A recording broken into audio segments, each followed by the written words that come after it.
And I've received a few questions this afternoon about the project for this semester, and I just wanted to answer everyone at once. And also, if you have any follow-up questions, please let me know those as well.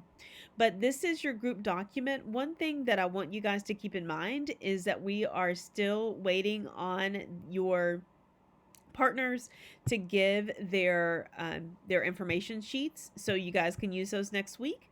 So we have a couple of groups that are meeting on their strategic plan tomorrow morning, and so we should have their strategic plan in hand by tomorrow afternoon at 5. But I'll give them a reminder. But also, I want you guys to not get overwhelmed because the project hasn't really even started yet.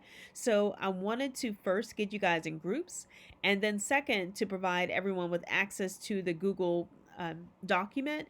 And so with that, a lot of students haven't used Google Documents before, so I'm helping them learn how to log on and also how to access the document. So that's the first thing.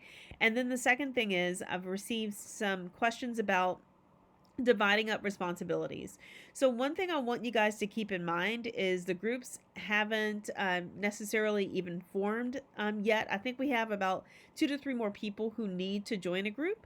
And so when everyone gets in your group, I need you to write your names here. So this is group one's document, and I need you to write your names on this document to make sure that everyone knows who's in your group. And then the second thing is, if they have Twitter, they can write their Twitter handle.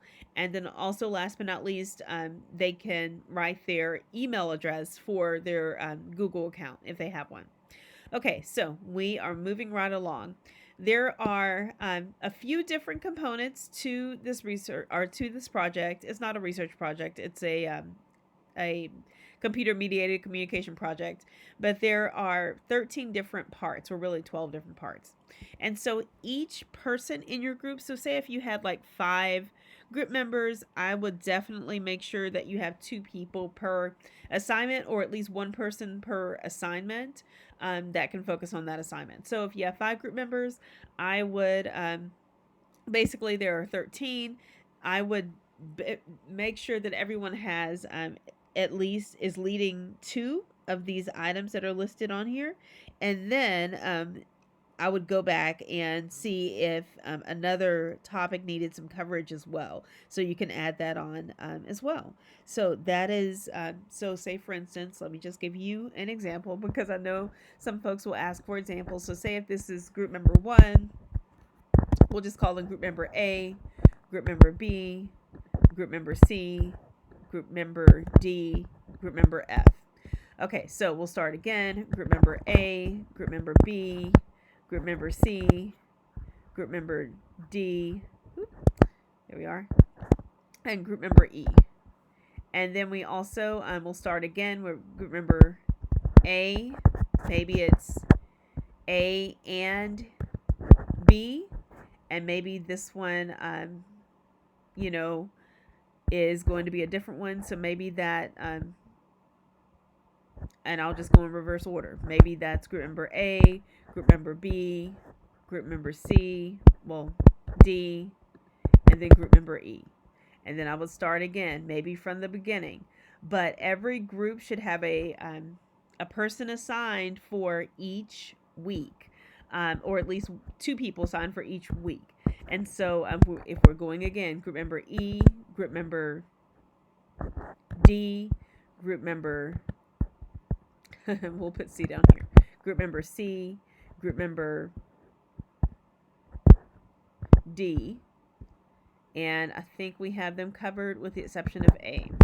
And then also, I realized that group member C might not be as represented, so we'll have group member C here, and I think we have everyone covered. So if you're following that philosophy, then everyone will have adequate coverage with the items that are assigned. So if you have 5 group members, easy way to do that. So I'm going to delete all of these so that this group is not confused whenever they log onto their document. The neat thing is I'll be able to see your progress as you go, and I'll be able to ask and answer questions that you may have. But that's basically it for this week. For next week, we have our SWOT analysis. So SWOT stands for strengths, weaknesses, opportunities, and threats. And so I have a template that you guys will use to fill out for your agencies, and then or for your companies.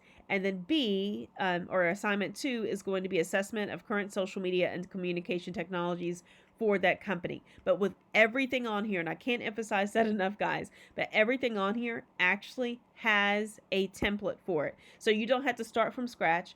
All you have to do is look at the goals that the organization will send to you, and to make sure that you are meeting, you're helping that organization meet its goals. And so, for instance, with the Chamber of Commerce, they're definitely wanting to make sure that they get more members, and they want to make sure that they are probably increasing the engagement of their members, or to retain their members.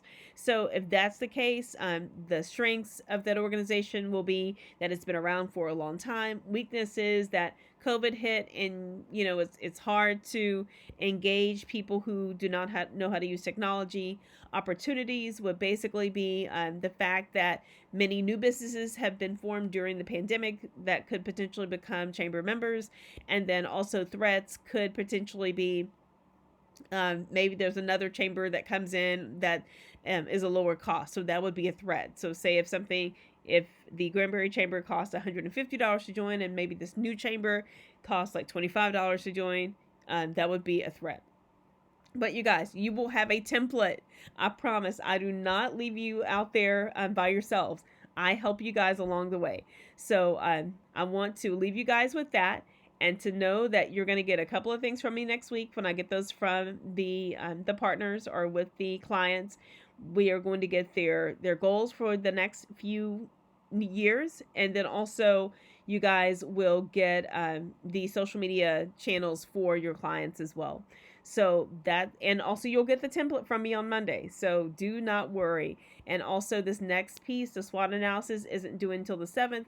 So you guys, it's okay. All right. So if you have any questions, please let me know. Please let me know on Canvas, and I'll see you guys soon. Hope you're having a great week.